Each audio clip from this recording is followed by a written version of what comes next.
तर काय म्हणता मित्रांनो, जय श्रीराम. आजचा ब्लॉग सुरू केला आहे आपल्या घरून. तर आता मित्रांनो आपण चालवतो सायकल. तर मित्रांनो सायकल फिरवून झाली. आता आपण आलो घरात. आता पाहू आपण लॅपटॉप. तर मित्रांनो आता आपण पाहतो लॅपटॉप.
तर भाऊ लॅपटॉप तर पाहिला.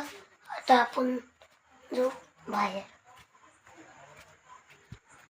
तर बघतो आता आपण इथं बसलो. आजचा ब्लॉग आपण इथं सेंड करू. तर आपण मग आपण आजचा ब्लॉग इथे सेंड करू. त्याच्यासाठी